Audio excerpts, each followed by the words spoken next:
guys, how are you doing today? It's Friday. I always get mixed up. It's Friday and Inside Star Citizen came out while I was sleeping, so I'm going to do a little review of it here.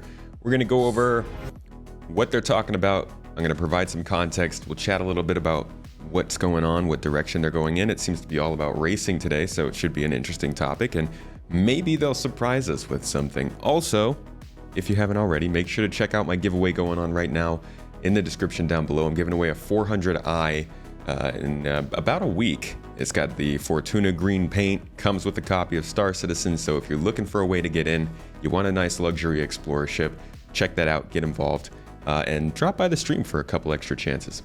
Anyways, let's jump into this, because, you know, enough plugging.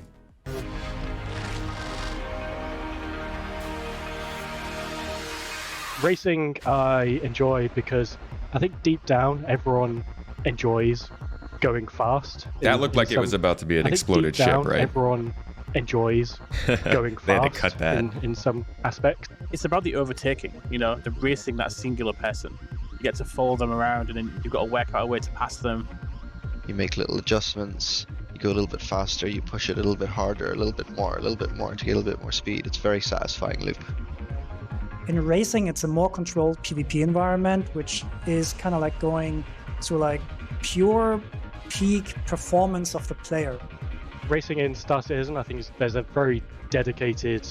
I'm going to say this right now. If they're talking about racing and they have the people on the talk that are showing up in these shots, I'm hoping they're going to talk about some of the flight model stuff that can help us get a better sense of our speed while we're racing, because right now you still feel like you're going really slow when you're going pretty fast, and the only way you can tell is by how fast the ground is moving by you. So hopefully they'll talk about that. Core community to it, and they're doing an amazing job with what is there, and I hope in the future that we'll be able to provide a lot more support to them. There are many ways to spend your time in the Star Citizen universe. That ever-expanding sandbox that lets you hunt dangerous criminals, haul cargo from one planet to another, harvest resources from asteroids to caves, and much, much more. But one aspect that's been driven almost entirely by the community is racing. Yeah. A way to test the mettle of your Not how it was supposed to be. Who remembers scramble races? CIG once was trying very hard to get us to do racing, and it failed. Against other players at any time or place. That's why when a small handful of developers recently found themselves with just a little bit of spare time between tasks, they took inspiration from the community and created 2 new racing experiences for the persistent universe that we'll be showcasing here today. Ooh, another one. Up first, let's learn how the Snake Pit Racetrack, originally conceived by the community, had its industrial makeover in the recently released Alpha 3.17.2. The Snake Pit was actually inspired by videos from the community. It's this racetrack. Wow, that was a nice turn. Proven to be fun. Holy crap, who is that? They are good at flying. Alpha 3.17.2. All right, I got to see that again. That looked cool. The Snake Pit was actually inspired by videos from the community. Wow. It's this racetrack that's been proven to be fun and successful time and over again. I just figured, why not try and bring it to the next level? And it looks good. These kinds of possibilities are crazy when you think about how many planets and how much space we have. Something that's believable, that could tell a story like at a first glance, something that would be fun for the racers, and something that would even be fun for any spectator that just wanted to come there, chill, watch the race. Blow someone up. Because I had the idea to make this racetrack, I think it was the same day that we branched to go into Evocati. I had just a limited number of days before this could go to the backers and into the PTU. So this was made really fast. We did for the racetrack needed to be assets that already existed if we wanted to make the cut for 3.17.2. That's what people mean when they say, like, yeah, they're building out the Stanton system, but it was a very in-depth, very involved system, so it created a ton of assets that can be used in other places. When they start building out more and more systems, they're going to keep getting these different assets and be able to kit bash them together and make new and interesting locations that don't necessarily look like the same locations just because they're using the same assets. So that's good news, especially to see that one person can whip this out in a couple of weeks just to get a racetrack together. Once they have the ability to stop worrying so much about server load, maybe they could start doing this kind of stuff with towns, outposts, and cave settlements and stuff like that. Process was a couple of hours of going through assets, putting them on the planet, setting them up, seeing if they feel good. I wanted also to place a few landing pads here and there on like specific turns where people could just be there and watch the ships as they drift around those corners. The snake pit is way bigger than any racetrack that I would have imagined. I think most of the game devs that I know That's such a cool shot. usually work on cool little things on their free time, whether it's work related or not. We just do it just to keep up with what's going on in the industry. I've worked on multiple AAA projects in other companies, and this is the only one where you're actually even encouraged a little bit to go out of the beaten path and talk to the community, listen to what they have to say. It's not something that you find anywhere else. So this is definitely, for me, is an added bonus to my work to just have this interaction with people. Jeez. Oh gosh, that is a cool shot. B-roll. Using the time between tasks while waiting for other resources to become available. It's true, by the way. I mean, I can't speak to how true it is, but a lot of times it feels like the developers are much more easily able to communicate with us and talk to us about like what we like and don't like, and I love that.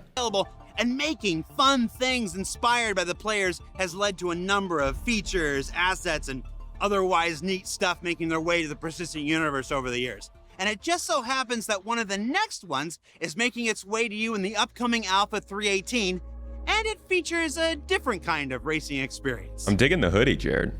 When we finished working on Siege of Orison, my lead approached me and told me about those convention halls, that they are most of the time empty in between the events, and maybe we should fill it with something fun for the player. Yes. We collected some ideas and decided to go for a buggy racetrack. Get out of here. God, that's going to be so fun. When we started, we didn't want to take this go-kart track too serious. We wanted to make something colorful and playful. Oh So my our main gosh, this is what I'm inspirations talking were about. Obviously, a very popular racing game.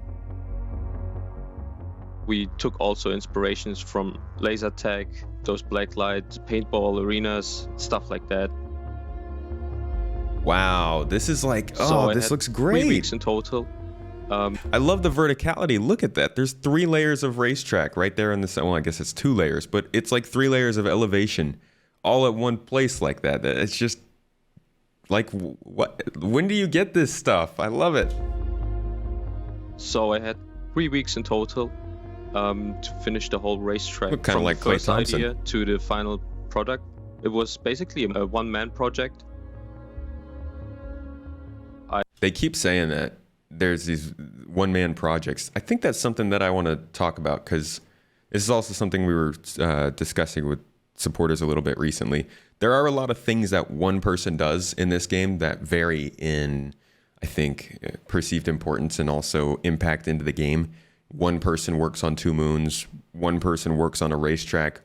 One person works on a coffee vendor. Like, they're all the same idea, but they come off a little bit differently. And I don't know, it's interesting to see how much they can actually get done with just one person when the tools are right. I tried to make the racetrack as modular as possible. So I created a few of those racetrack pieces and just put them together in a way that it's fun for me to play it. My favorite part of the racetrack is probably where you have to jump over a ramp. Heck yeah. Oh, and that's going to be, I wonder if they factored in the difference in ground vehicle handling that they're trying to bring into the game now when it comes to that race, because we all know that the car does not jump the same now that gravity is going to start to affect these vehicles a little bit differently. You have to jump over a ramp. Looks like they got wiggle room. We have been testing the racetrack internally, and it's already a lot of fun.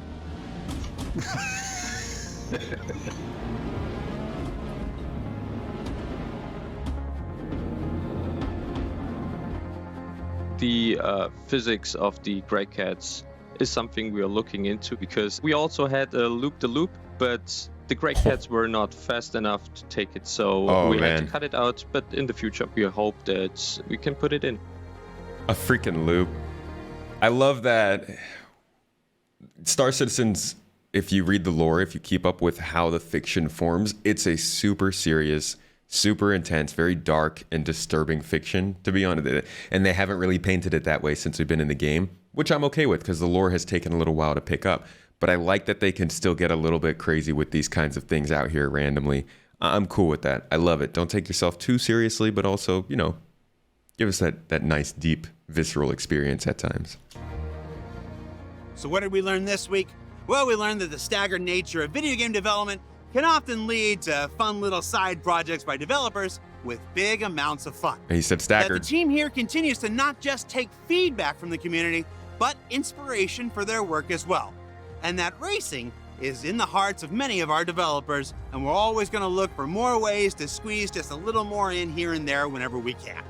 For Inside Star Citizen, I'm Jared Huckabee. Behind me is our new, still under construction performance capture studio right next door to the Manchester Goods Yard building, soon to be home to CIG Manchester, and where you can be very certain I'm going to do many silly and stupid things when the time arrives. Hey, message out to CIG. If there is not an emote dedicated to Jared in this game, all hell will break loose. I will open up the Pitchfork Emporium and we will storm the Manchester office because Jared deserves an emote. Dang it. Get him in the motion capture studio and let us get a Disco Lando emote. I will not rest until it's true. And to my left is the Rover's Return Inn from some UK soap opera that everybody here tells me was a big deal. We'll see you all next week. Cool.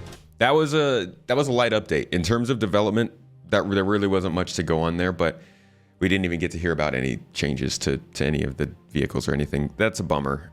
They just brought in vehicle people to just talk about it. I really would have liked for them to talk about how they're improving the racing experience for players, but clearly this was a highlight on two things that developers got to do in their own time. And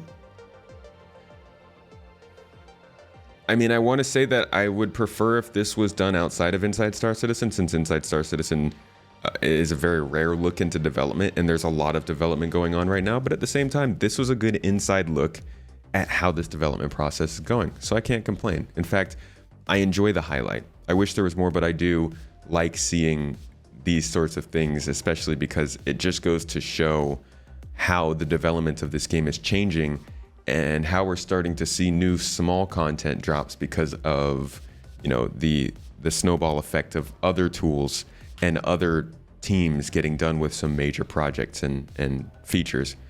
So cool to see.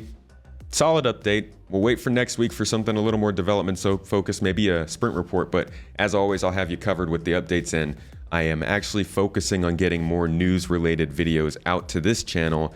So keep an eye out for more, I guess, frequent release schedule in the coming weeks, I would say, maybe the next month, once I get everything figured out. But anyways, folks, thanks for joining me for this one again. And let's make sure I'm not missing anything at the end here. Of course. Ah, it's the red shell. It's the red...